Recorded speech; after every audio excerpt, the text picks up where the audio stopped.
The results are in for the conference championship games. Miami destroys Syracuse 51-7, and Baylor does the same against Marshall's first season in the Big 12, 41-10. Rice takes down Florida International 27-17, 10-point win for them. Cincinnati wins in overtime in the American Conference Championship game against Navy.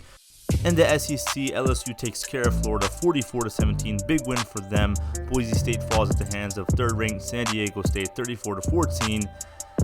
UCLA completely embarrasses Stanford 45-24 in the Pac-12. Nebraska wins their second straight Big Ten title 49-35 against Ohio State. And in the MAC championship, Western Michigan takes it 30-20. Now for some awards, Corey King from Miami takes the Bronco Nagurski Trophy, and he takes the Lombardi Award as well. He's been a dominant defender. Raphael Kirby wins Linebacker of the Year. He's been all over the field this season for Miami. Linwood wins the Maxwell Award for Baylor, and he has more coming up. He also has won the Walter Camp Award. And he's just been a dominant running back, and he has won the Doak Walker Running Back Award as well. Baylor's Drango, one of the best linemen in the country, wins the Outland Trophy, and Noah Walker wins the Broyles Award for the best assistant in college football. And the Heisman winner this year is Shock Linwood, 571st place votes, 2,097 in total. He completely blew the competition out of the water, over 2,000 yards rushing. Now the national championship preview. We're going to start with Baylor, their season opener against SMU. It was a record-breaking game. Shock Linwood ran for 5 touchdowns, and Baylor was the underdog, and they upset SMU.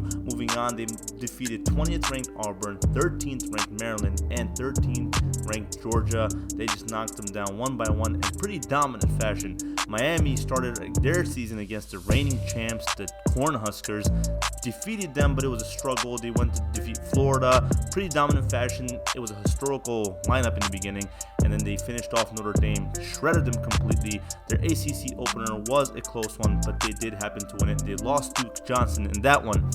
In the Big 12 opener, they barely escaped West Virginia. Baylor's Downs and Linwood went down, but they won that one. And then they faced Walker's former head coach. They defeated him against Kansas State, and then went on to defeat Oklahoma State and UCF in dominating fashion. Back to Miami, they had slow starts against Wake Forest, Virginia, and Duke, but they managed to pull away and win big at the end of those games, and they had a nail-biter against Florida State. They just escaped them, won that game, and then Baylor just continued to steamroll. They were unranked, and they went on to being in the top 5. They took down the likes of Oklahoma and Texas, and then they ended strong against TCU, winning 42-7.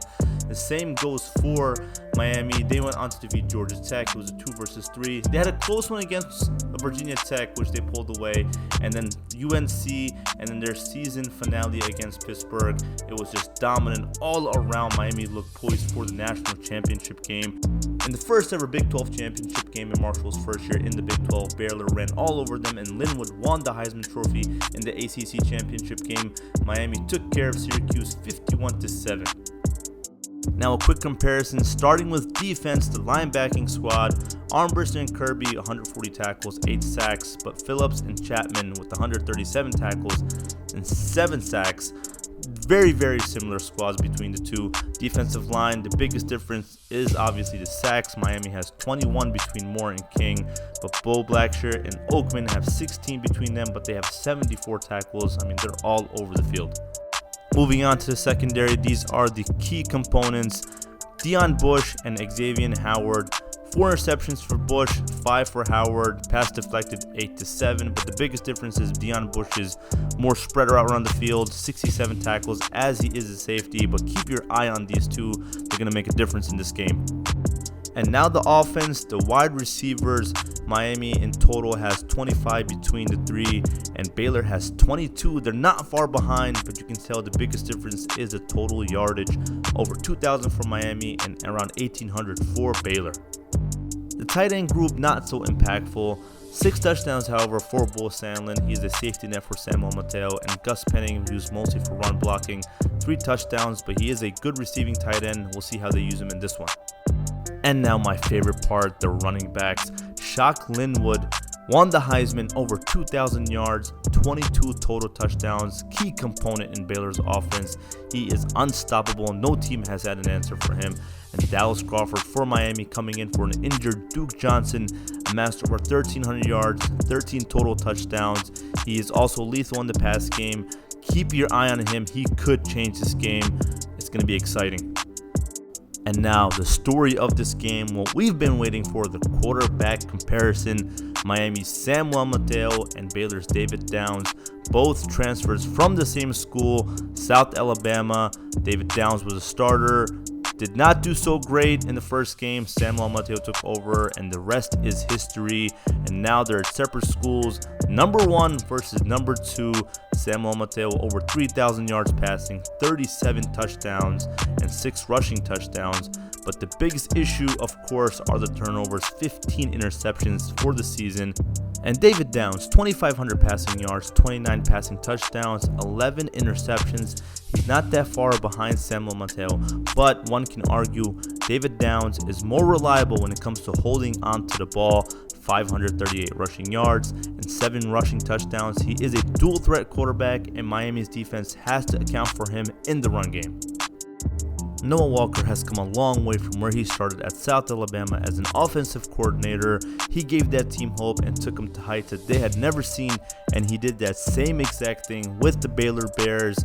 We can see what he does when he has playmakers at his disposal, and his player development is off the charts. Linwood was not favored to win anything, and here he is winning the Heisman Trophy. And David Downs, we can see what he has done with the team. An excellent coach. Both of these young men have been through a lot, and they are here. They brought their teams to the top. This game means everything to them. One of them will come away with the victory, the other a heartbreaking loss. Stay tuned, guys.